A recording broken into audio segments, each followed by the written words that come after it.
2026년 한 해가 이제 시작이 됐습니다. 오늘은 우리 처음 맞이하는 주일 예배입니다.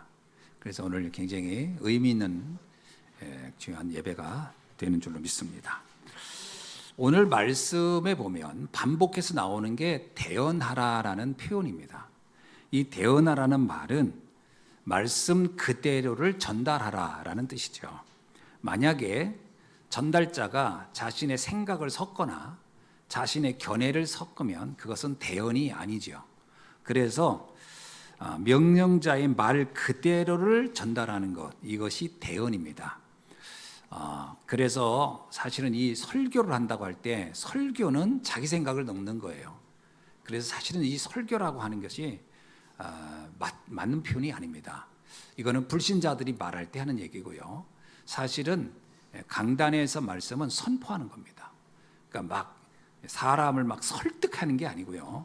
그냥 하나님의 말씀을 전달하는 겁니다. 그래서 사실 이 강단은 대언하는 현장이다. 그래서 사실 이 설교할 때 어떤 분들이 옛날에 그렇게 묻더라고요.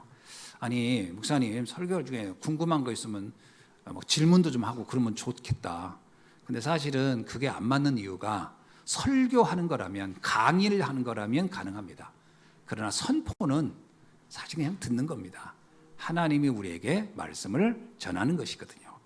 자, 그래서 만약에 대언이 그러면 쉽냐? 근데 의외로 대언이 그래서 어렵습니다. 대언하는 사람은 자신도 모르게 자기의 생각과 자기의 경험과 자기의 어떤 견해를 거기에 담아서 전달하려는 경향이 있습니다. 그래서 우리가 이렇게 사람의 말도 전달하다 보면 꼭 살이 붙거든요. 그대로 전달 안 합니다. 전달하는 사람은 거기다 자기 견해를 살짝 얹어가지고 그러더라. 근데 좀 더 내가 생각하기엔 이래. 그러면서 자꾸 견해를 섞거든요. 그래서 말이 오해가 되는 경우가 많습니다. 왜냐면 이렇게 전달 과정에서 살이 자꾸 붙거나 또는 내용을 빼버리거나 그렇게 하기 때문에 그렇죠. 베드로도 아마 이런 경험을 했던 것 같습니다. 하나님의 말씀을 전달하려고 하는데 사람들이 자꾸 거기다가 더하거나 빼는 거예요. 그래서 성경을 기록하게 된 동기도 그런 겁니다. 성경을 왜 기록하려고 했냐? 사람들이 하나님의 예수님이 하신 말씀을 자꾸 거기다 견해를 섞는 거예요. 아니면 어떤 경우는 자기가 이해가 안 되면 그걸 빼버리는 거예요. 그래서 사도들이 생각할 때 안 되겠다. 말씀을 기록해 놔야 되겠다. 그래야 이거를 그대로 이렇게 대언되어질 수 있겠구나 해서 기록한 것이 성경 기록의 출발입니다. 그 베드로전서 베드로후서 1장 20절에 베드로가 이런 표현을 해요. 먼저 알 것은 성경의 모든 예언은 사사로이 풀 것이 아니니라. 왜 여기 사사로이 풀지 말라고 했을까요? 바로 사람들의 견해를 자꾸 집어넣기 때문에. 그래서 아예 베드로는 견해를 넣지 말라 이렇게 말하고 있습니다. 또 하나 하나님의 말씀을 대언하는 게 어려운 중에 또 하나가 있어요. 그게 뭐냐면 하나님이 말씀을 주실 때에 우리의 수준이나 우리의 상황이나 우리의 입장을 전혀 고려하지 않는다는 겁니다. 그리고 말씀을 주는 거예요. 자, 예를 들면 오늘 본문에 봅시다. 에스겔에게 말합니다. 이 마른 뼈들에게 하나님의 말씀, 나의 말을 대언하라 그러거든요. 여러분 생각 어떻습니까? 우리가 상식을 가진 사람이라면 아니 저 뼈들이 무슨 귀가 있어요? 뭐가 있어요? 어떻게 사람 말을 알아듣겠어요? 분명히 에스겔은 이게 질문했을 겁니다. 하나님, 그거 되겠어요 그거? 하나님이 그거 대언하라고는 하지만 이 뼈들한테 말한다고 이게 알아듣겠어요? 분명히 이랬을 겁니다. 그래서 그 말하기 전에 대언하라 말하기 전에 하나님이 에스겔한테 이렇게 물어요. 에스겔아, 저 뼈들이 살아날 수 있겠느냐? 그렇게 물어보는 거예요. 그게 에스겔이 뭐라고 하냐면 된다고도 못하고 안 된다고도 할 수 없는 거예요. 왜? 된다고 하는 것은 황당한 거죠. 그건 정말 말 그대로 과장하는 거고 안 된다 그러면 또 불신앙이잖아요. 그래서 에스겔이 이렇게 얘기합니다. 여호와께서 아시나이다. 그러니까 하나님의 소관이다. 그러니까 내가 살아난다 안 살아난다 내가 판단할 사항이 아니다. 주님이 결정할 사항이다. 이렇게 얘기를 하거든요. 참 지혜로운 대답이죠. 그러니까 에스겔에게 말한다. 그러면 내 말을 대언하라. 저 뼈들에게 내 말을 전달하라. 그래서 에스겔이 그대로 전달하는 장면이 오늘 내용입니다. 자, 그런데 이런 것처럼 우리의 입장은 고려하지 않거든요. 예를 들면 출애굽기 14장 15절에서도 하나님은 모세에게 이렇게 얘기합니다. 이 이스라엘 백성들에게 명령하여 저 홍해 앞으로 나아가라 하라. 참 이게 어려운 얘기인 거예요. 저 홍해 바다를 들어가면 다 죽을 건데 하나님 말씀만 믿고 그냥 무모하게 가야 되는 상황이에요. 그래서 거기에 많은 무리들이 반대를 했던 겁니다. 그게 모세가 그 말을 듣고 본인도 아마 난감했겠죠. 그래서 거기서 기도하지 않습니까? 왜냐? 하나님의 말씀을 순종해야 되겠는데 사람들은 내 말을 안 따를 것 같고 그 뭐 반란도 일어날 판이고 상황이 굉장히 어려웠겠죠. 바로 이런 겁니다. 대언한다는 것은 이런처럼 어려운 거예요. 사실 모세에게도 대언하라고 하잖아요. 이 백성에게 가서 말해서 애굽에서 나와서 가나안으로 갈 것이다. 이거 대언이거든요. 그때 모세가 말합니다. 누가 내 말 알아듣겠습니까? 누가 나의 말을 따르겠습니까? 이렇게 반문했던 것도 이 대언이 사실 쉬운 게 아니라는 얘기거든요. 하나님의 말씀을 그대로 전달하는 게 의외로 쉽지는 않습니다. 그럼에도 불구하고 하나님의 말씀을 대언할 때 어떤 일이 일어나느냐? 성경에 보니까 대언할 때 생기가 들어간다 그래요. 생기가 들어간다. 이게 무슨 말이죠? 생명이거든요. 하나님의 영이 들어간다. 왜 그럴까요? 하나님의 말씀은 살아있고 운동력이 있기 때문에 이 말씀이 사실적 대언되어지면 그냥 사람의 말이 들어가는 게 아니고 하나님의 영이 함께 들어가기 때문에 살아나는 겁니다. 그리고 어떻게 되냐? 큰 군대가 되더라. 정말 어마어마한 일이죠. 자, 그래서 오늘 우리는 금년 2025년을 이제 맞이하면서 우리에게 어떤 말씀을 대언할 것이며 우리 교회는 어떤 말씀이 대언되어야 할 것이고 우리의 현장은 어떤 말씀을 대언해야 할까 한번 우리는 살펴봐야 할 줄로 압니다. 어찌 보면은 마른 뼈 같을 수도 있어요. 내가 바뀔까? 이게 이제 마른 뼈 같은 상황이죠. 우리 교회가 달라질까? 이게 마른 뼈 같은 겁니다. 현장이 달라질까? 이게 이제 마른 뼈 같은 거지요. 그때 잘못하면 우리가 불신앙하기 쉽습니까? 아유, 되겠어요? 내가 뭐 달라지겠어요? 교회가 바뀌겠어요? 현장이 뭐 변하겠어요? 우리는 이런 불신앙을 하기 쉽다. 그러나 그렇지 않다는 거죠. 하나님의 말씀을 대언하라는 것 첫째입니다. 나에게 어떤 말씀을 대언해야 되느냐? 에베소서 2장 1절에 이런 말씀이 있어요. 과거에 너는 허물과 죄로 죽었던 너희를 살리셨도다. 여러분, 우리는 죽었다가 살아난 사람들입니다. 아멘입니까? 우린 영적으로 죽었었는데 그리스도께서 우리에게 생명을 주셔서 우린 살아난 사람들이에요. 이게 우리에게 대언돼야 돼요. 나는 죽었다 살아났구나. 이게 무슨 얘기죠? 구원의 감격을 가지고 있어야 된다. 구원의 감격이 내 안에 각인돼야 돼요. 다른 것 때문에 감격하면은요 실수하게 됩니다. 왜? 그 감격이 그때는 감격인데 시간 지나면 안 되거든. 그러면 또 낙심하거든요. 영원히 변치 않는 감격이 있어야 돼요. 구원받은 거에 대한 감격. 허물과 죄로 죽었던 내가 살아났다는 거예요. 하나님의 말씀이 내 안에 들어온 겁니다. 예수가 그리스도로 믿는 자는 사망에서 생명으로 옮겼느니라. 그 말씀 그대로 생명이 되어 내게 들어온 거예요.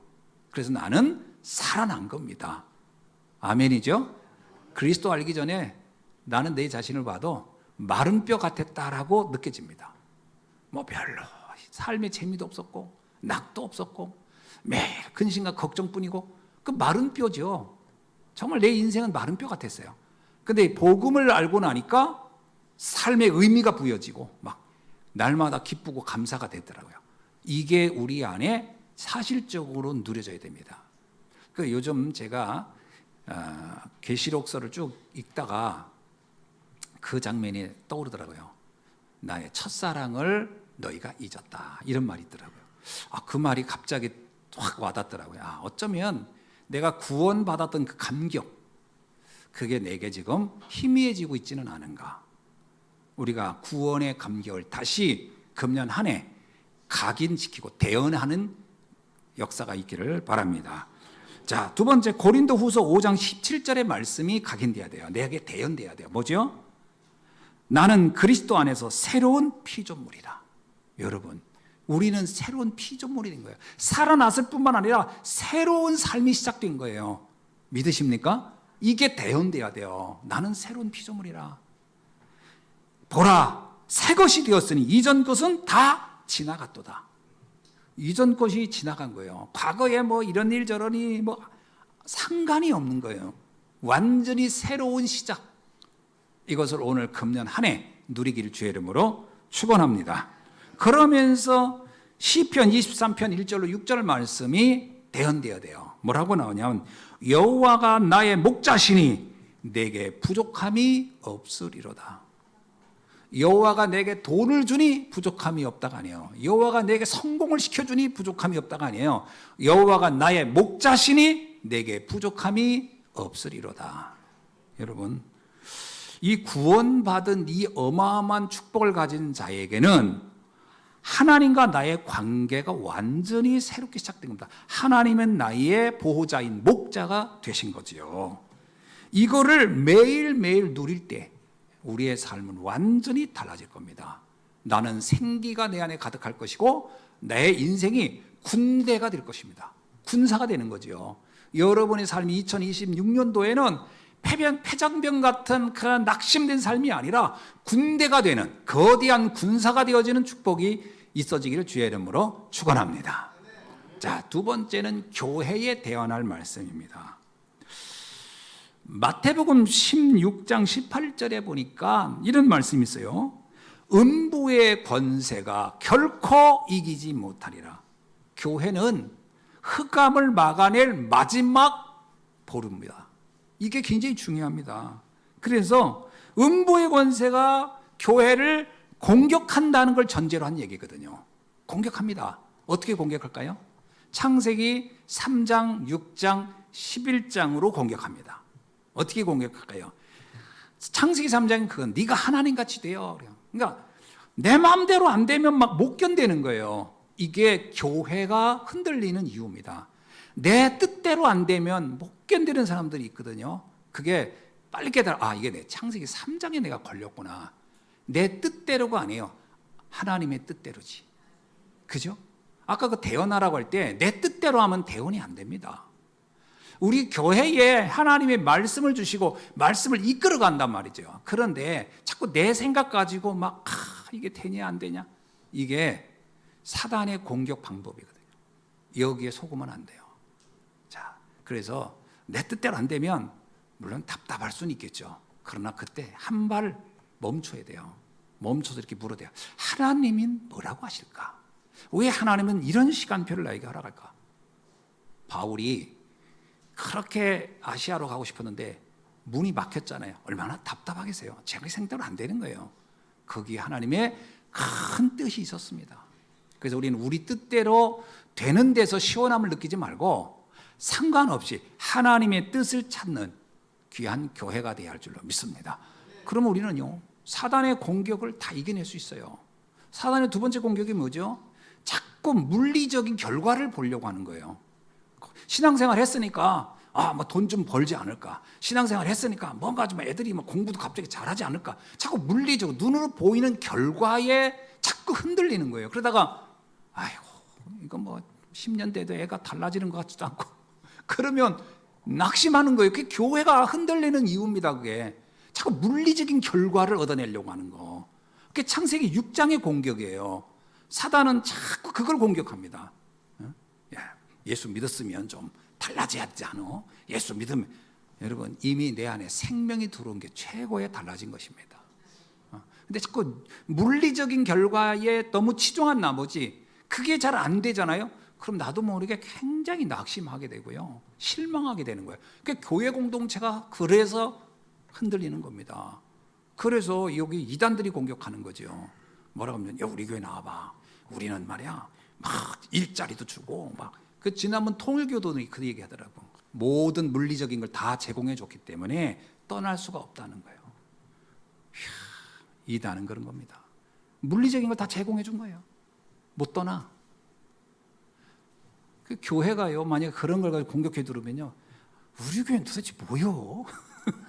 우리 교회는 도대체 뭐 헌금만 하라지 뭘 해주는 게 있어야지. 큰일 납니다. 이게 창세기 6장으로 공격해 들어오는 거예요. 여러분, 초대교회가 물리적인 걸 찾았으면 교회 설립도 안 됐어요. 다 떠나지. 아니, 바리새인들은 일자리도 제공해주고 다 했다니까요. 자, 이게 기회를 공격할 수 있어요. 우리도 모르게 자꾸 속아요. 그 다음에 11절입니다. 성공입니다. 바벨탑을 세우게 만드는 거예요.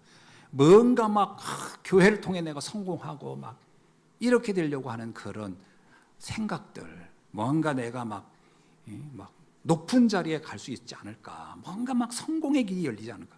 그렇지 않습니다. 진정한 성공은 그리스도의 자녀가 된 겁니다.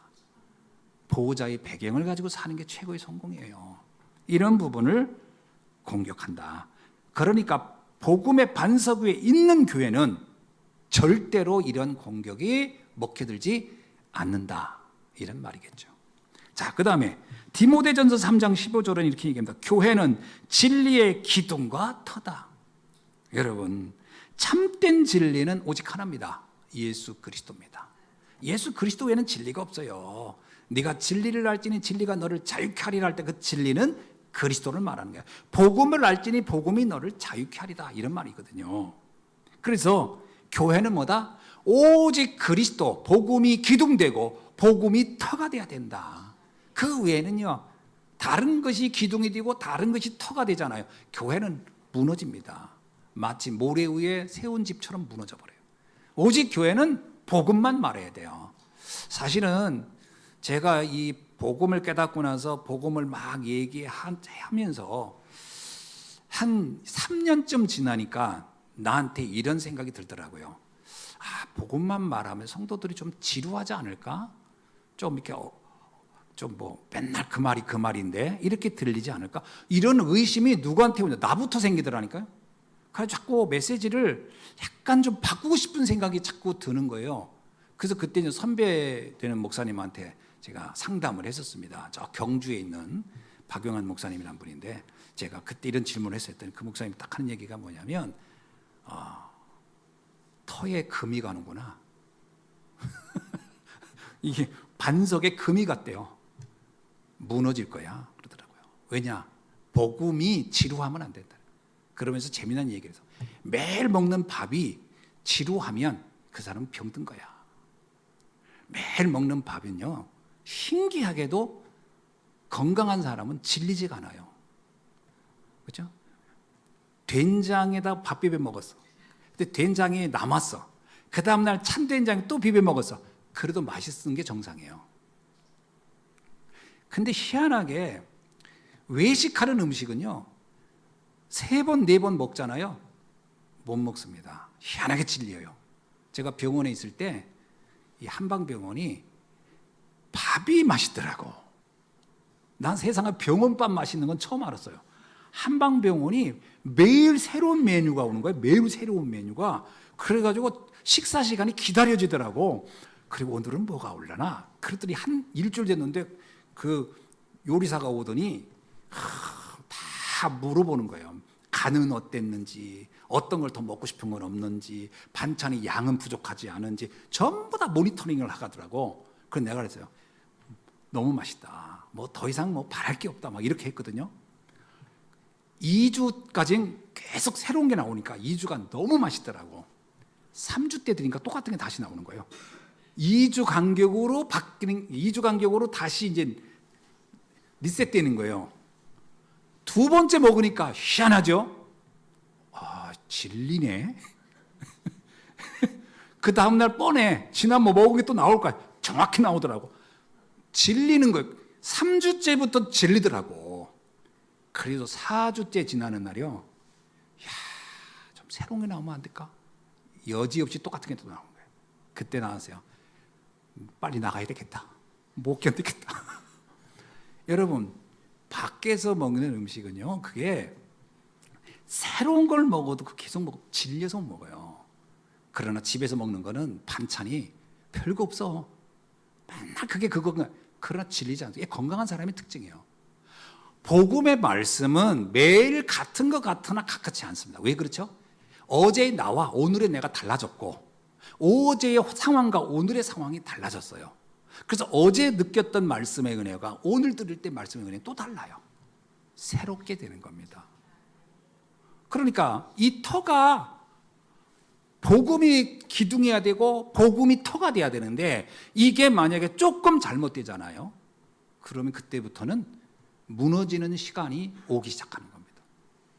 그래서 매일매일이 복음이 새롭게 느껴져야 돼요. 그게 건강한 사람의 신앙입니다. 자, 그리고 또 하나 뭐가 내 안에 각인되어야 되느냐? 마태복음 28장 19절이 각인되어야 돼요. 너희는 가서 모든 민족을 제자로 삼으라. 하나님은 우리에게, 주님은 우리에게 말해서 가서 많은 무리를 모으라 하지 않았어요. 무리는 모아놓은들 사실은 그냥 또 흩어지는 겁니다. 원래 제자를 모아야 돼요. 제자는 하나라도 제자가 모을 때 세상은 바뀌어요. 바울은 제자 사역에 기가 막히게 특화된 사람이었어요. 사도 바울은 군중 집회를 안 합니다. 사도 바울은 일일이 찾아가서 제자를 찾아 세우는 일을 해요. 반대로 베드로는 사실은 사도행전 3장 4장 읽어보면 알지만 회당에 서서 군중 집회에 특화된 사람이 베드로입니다. 그러니까 베드로는 많은 사람을 모은 데서 메시지하는 걸 좋아하고 바울은 소수를 세워놓고 찾아서 메시지하는 것을 이거 중요하게 여겼어요. 결과적으로 세계복음화의 그 여정을 문을 연 사람 누구냐? 베드로가 아닙니다. 바울입니다. 그만큼 제자가 중요한 거예요. 제자는 흔들리지 않는 겁니다. 제자는 변질되지 않아요. 제자는 상황에 움직이지 않아요.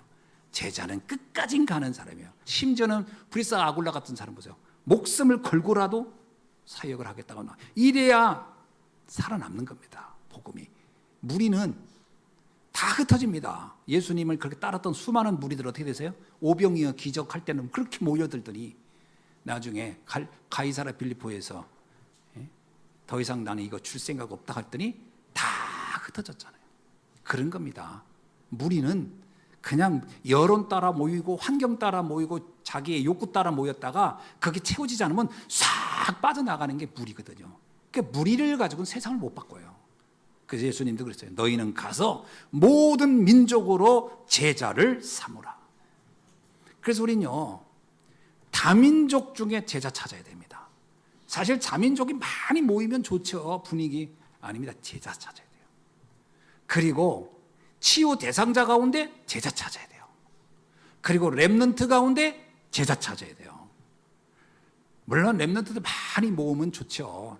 그러나 제자가 세워져야 많은 무리도 따르는 겁니다.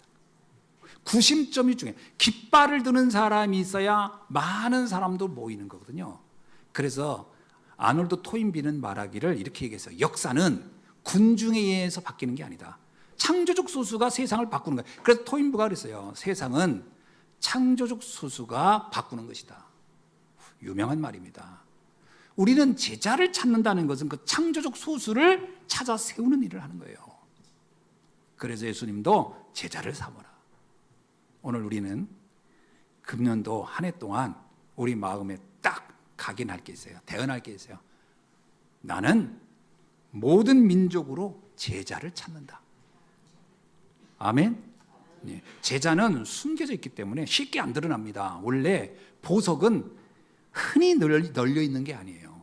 어떤 사람이 그러더라. 천국 가면 막 길가가 다 다이아몬드. 그러면 그 다이아몬드는 가치가 없는 거예요. 그렇게 그냥 어디나 가다 막 다 그 썰어 담을 만큼 많은 건 그건 가치 없는 겁니다. 원래 희귀한 게 가치가 있는 거예요. 그래서 제자는 사실은 흔치 않다. 오늘 이 자리에 계신 여러분이 이 시대에 제자가 된 줄로 믿습니다. 이렇게 매주 그리스도만 말하는데도 이렇게 앉아 계신 거는 제자가 아니고는 거의 불가능합니다. 제자가 아니고 누가 여기 앉아 계시겠어요? 그게 여러분이 제자다. 자, 세 번째입니다. 현장을 살리는 대언의 말씀. 이게 이제 뭐냐 이거예요. 사도행전 13장 48절에 보니까 이런 말씀이 있어요. 영생 주시기로 작정된 자가 있더라. 이게 참 중요한 얘기입니다. 현장에는요, 하나님이 꽁꽁 숨겨놓은 예배된 자가 반드시 있다는 거예요. 사도행전 16장 1절에 보면요, 루스드라에 갔는데 누가 있었냐? 그 루스드라에서 찾은 영생 주시기로 작정된 자가 누구냐? 디모데였어요. 사도행전 16장 15절 빌립보에 갔는데 거기에서 영생주 작정된 자가 숨겨져 있어요. 그게 루디아였어요. 사도행전 18장 2절 고린도에 있는데 거기서 바울이 찾았습니다. 누굴 찾았죠? 영생주기로 작정된 자인데 그게 바로 아골라 브리스가 부부였어요. 현장에는 반드시 예비된 자가 있다. 믿으시기 바랍니다. 아멘. 예. 자, 그러면서 여러분들이 가슴에 담을 또 말씀이 있어요. 뭐냐? 이사야 60장 22절 작은 자가 1000명을 이루고 약한 자가 강국을 이루리라. 그러니까 한 명이라고 해서, 작은 소수라고 해서 무시하면 안 돼요. 작은 자가 어떻다고요? 1000명을 이루어 1000명을 상대하고, 약한 자가 강국을 상대할 것이다. 나 여호와가 속히 이루리라. 겨자씨 한 알이 작아 보이지만 이 씨가 자라면 큰 나무가 된다고 그랬어요. 그래서 여러분 잊지 마십시오. 내가 현장에서 찾은 한 사람이 아니라는 거예요. 그 한 사람은 한 지역을 대표한다. 그래서 여러분 한 사람 한 사람이 한 지역을 대표하는, 그러다 보면 일천망대란 말이 결코 어려운 게 아니에요. 1000명이 있는 지역이 다 그분들이 망대가 된다는 거예요.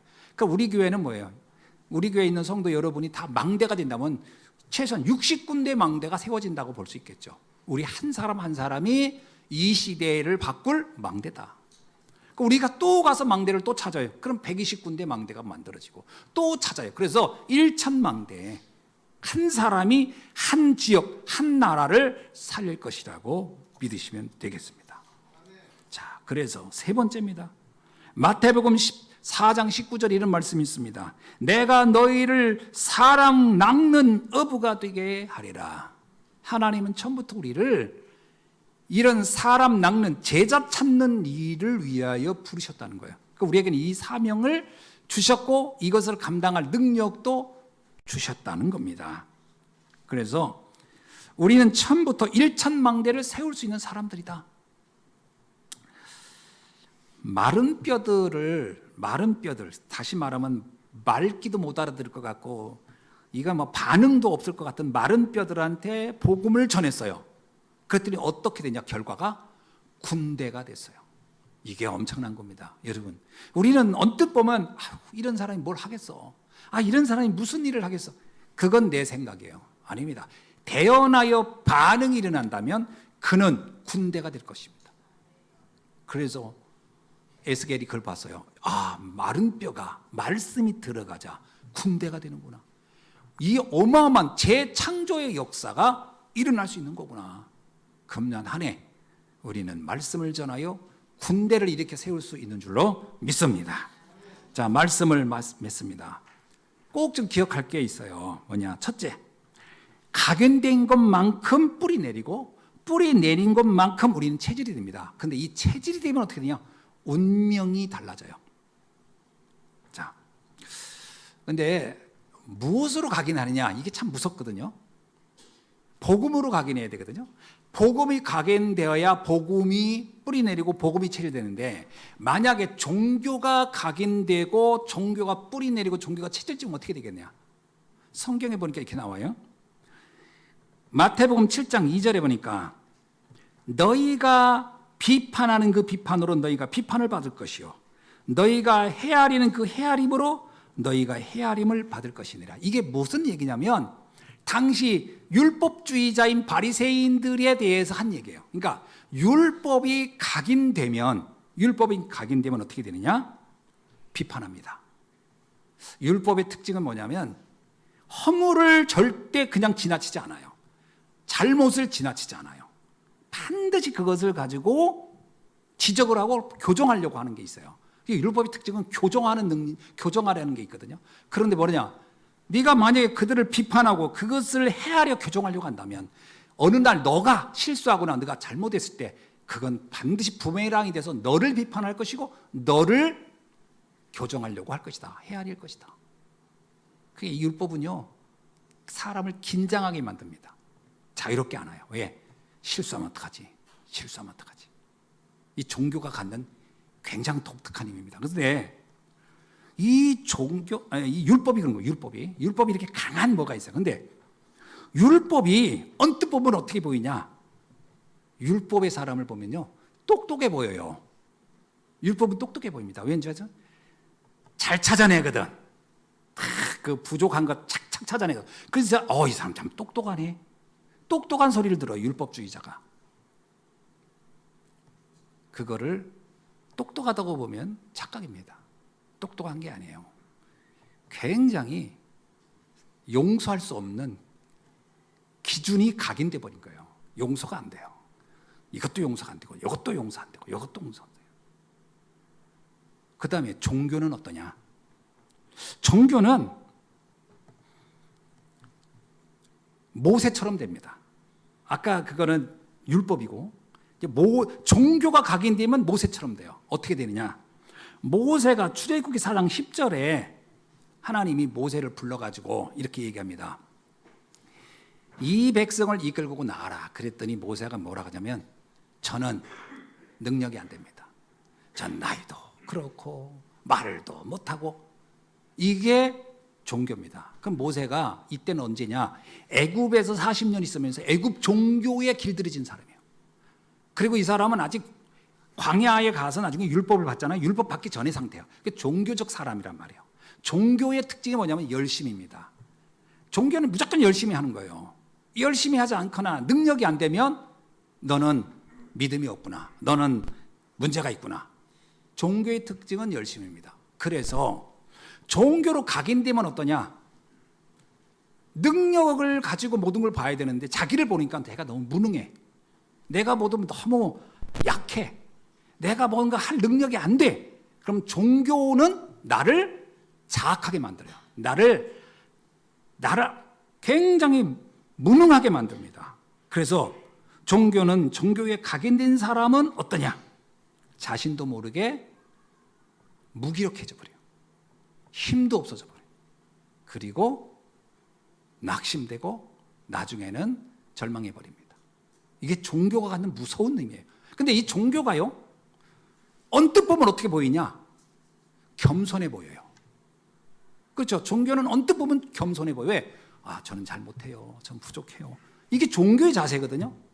이 종교는, 율법은 언뜻 보면 똑똑해 보이고 종교는 언뜻 보면 겸손해 보인다는 거예요. 이래서 사람들이 착각하는 거예요. 율법주의자와 종교주의자한테.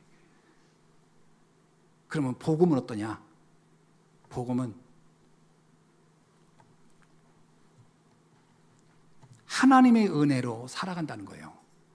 그래서 복음은 주의 은혜로 사는 거거든요. 감사하다고 하는 거거든요. 그래서 이 복음을 언뜻 보면 뻔뻔해 보여요. 이게 문제입니다. 이게 복음은 언뜻 보면 저게 뻔뻔하냐? 자기는 다 잘못해놓고서 주의 은혜로 삽니다. 전 주께서 도와주셔야지 못하겠냐? 그러면 이게 언뜻 보면 되게 뻔뻔해 보이는 거예요. 이게 복음이. 그 과연 뻔뻔한 거냐? 그거는 복음의 그 원리, 그 복음의 그 시스템과 그 메커니즘을 이해하지 못한 사람이 볼 때 그렇게 보일 거예요. 참 전 뻔뻔하네. 아닙니다. 복음이 좀 이해된 사람은 어떻게 보면 하나님이 당신을 만들어 가시는구나. 하나님이 저 사람을 이루어 가시는구나. 여러분, 성화가 내가 성화를 한다고 생각하는 사람이 있거든요. 그게 굉장히 착각입니다. 성화는 내가 하는 게 아니에요. 하나님이 나를 성화해 가는 겁니다. 성경이 뭐냐면 내 안에 착한 일을 이루신 분이 너를 주님의 날까지 이루어 가시느니라 해요. 여러분, 내가 은혜를 계속 받고 감사하고 은혜 속에 있어 보세요. 어느 날 나도 모르게 내가 달라져 가 있습니다. 예전에 내가 아니네. 그게 성화는 내 의지로 되는 게 아니라니까요. 종교인들은 자꾸 성화를 네가 노력하라고 그래요. 네가 열심히 해. 안 되잖아요. 그럼 어때요? 낙심해요. 난 믿어도 안 되나 보다. 그래서 내가 이런 사람 많이 봤거든요. 목사님, 저는 안 돼요. 믿어도 안 돼요. 왜 했더니 담배 하나를 제가 막 의지를 못 끊겠더라고요. 전요 술 하나를 제가 못 끊겠더라고요. 저는 안 돼요. 그렇게 교회에 오래 다녔는데 가끔씩 욕도 하고 그러더라고요. 애들은 더 성질도 내고. 그게 종교적인 자세거든요. 그럼 우리가 그 언뜻 들으면 뭐 돼요? 되게 겸손해 보여요. 이 사람 참 신실해 보여요. 근데 하나님 볼 때는요, 뭐일까요? 대단한 착각이 있는 거예요. 우리는 우리를 그렇게 바꿔낼 힘이 없습니다. 바울이 그러잖아요. 내 안에 속사람이 나는 아무리 선하게 살려고 해도, 내가 아무리 의롭게 살려고 해도 내 속에 또 다른 내가 나를 악으로 끌고 가고 있다. 그게 바울이 자기 안에 있는 종교성과 복음 사이의 두 인격체를 제가 본 거예요. 내 안에 또 다른 종교가 있었구나. 이해되시는가요? 이게 각인돼야 됩니다. 복음이 완전히 각인돼야 돼요. 복음으로 충분하다. 복음으로는 다 된다는 거예요. 그래서 율법이나 종교는 사람을 살릴 수 없습니다. 사람을 낙심하게 만들면 낙심하게 하지. 그러나 복음은 아무리 무너진 사람이라도 복음은 살려낼 수 있습니다. 그래서 니고데모를 바울이 책망하지 않아요. 기다려주는 겁니다. 니고데모가 나중에 바뀌어서 시대적인 전도자가 돼요. 자, 오네시모 참, 니고데모가 아니고 오네시모 얘기입니다. 오네시모가 그렇게 바뀌어요. 그래서 우리는 복음이 각인돼야 할 줄로 믿습니다. 오해하면 안 돼요. 이거를 정확하게 보는 눈이 있어야 됩니다. 두 번째, 사명이 분명한 만큼 응답과 축복이 정확하다는 겁니다. 여러분 마태복음 6장 33절에 그런즉 너희는 먼저 그의 나라와 그의 의를 구하라. 그리하면 이 모든 것을 너희에게 더하시리라. 나는 무엇을 위해 살다가 갈 것인가? 사명이 분명해야 돼요. 그러면 그 사명의 그릇에 하나님의 응답의 축복이 담기게 되어 있다라는 것이죠. 저는 세 가지 뜰을 우리는 사명으로 붙잡기를 바랍니다. 다민족 중에 내 제자를 찾을 것이다. 치유 대상자 중에 제자를 찾을 것이다. 렘넌트 가운데 제자를 찾을 것이다. 근데 그 소수는 다수를 살려냅니다. 그게 중요한 거예요. 소수를 살리는 이유는 다수를 살리기 위해서 그런 겁니다. 소수 그 사람만 살리려는 게 아니에요.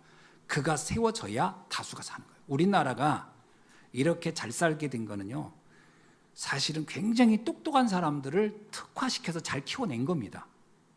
그 사람들이 결국 이 나라를 끌고 가고 우리는 거기에 혜택을 보는 거예요. 사실은 어떤 면에서 저는 과기대 만들어지고 뭐 이런 거 만들 때요, 잘하는 짓이라고 생각해요. 그래야 되는 거예요. 근데 이걸 딱 평준화 시켜버리면 어떻게 될까요? 다 같이 가난해지는 거예요. 왜? 끌고 갈 인재가 없어버리면. 그게 대표적인 나라가 캄보디아예요. 캄보디아는요, 폴포트가 똑똑한 사람을 다 죽여버렸거든. 역사에 반대된다고. 그랬더니 캄보디아는 지금 저런 가난해서 빠져나오질 못하는. 왜?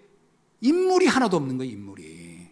제가 지난번에 캄보디아 갔을 때 별자리 별 두 개짜리 분을 만났어요. 만나서 같이 얘기해봤거든요. 나는 생각해, 내가 병장보다도 못하겠다. 얘기를 하는데 그게 무식해냐, 별자리가. 어떻게 되냐 했더니 돈 줘가지고 됐대요. 돈 줘서 별 다른 거예요. 우리나라 돈은 2억 주면 별 2개, 1억 주면 별 하나래요. 이러니 이번에 어딥니까? 태국하고 전쟁했더니 쑥대밭 되는 거예요. 싸울 지도자가 아무도 없는 거예요. 무능한 거예요. 그렇게 되면 안 되거든요. 창조수, 다수를 살리게 소수에게. 그래서 우리는 렘넌트예요. 딱 찾아내서 특화시켜 키워야 돼요. 그래야 그가 다수를 살려내는 겁니다. 자, 그 사명, 다민족 중에 있어요. 분명히 치유 대상 중에 있어요. 렘넌트 중에 있습니다. 세 번째, 하나님은 우리에게 처음부터 일천망대를 세울 수 있는 능력과 언약을 주셨어요. 이게 우리가 딱 붙잡아야 됩니다. 창세기 1장 28절 보세요. 생육하고 번성하고 땅에 충만하라. 땅을 정복하라. 모든 생물을 다스리라. 하나님의 형상을 지닌 사람에게 준 언약입니다. 이게 그대로 성취된 게 뭐냐? 사도행전 1장 8절이에요. 예루살렘, 유다, 사마리아 땅끝까지 이르러 내 복음의 증인이 되리라. 얼마나 놀라운 일입니까? 우리가 이 말씀을 붙잡고 금년 한 해를 간다면 우리 예수한교회는 또 여러분은 큰 군대가 될 줄로 믿습니다. 기도하겠습니다. 하나님 감사합니다. 우리 예수한교회 모든 성도님들이 금년 한 해 동안 오늘 주신 말씀을 정말 대언의 말씀으로 붙잡고 달려가게 하시고 그 안에서 큰 군대를 세우는 응답을 누리게 하옵소서. 살아계신 주 예수 그리스도 이름으로 기도하옵나이다. 아멘.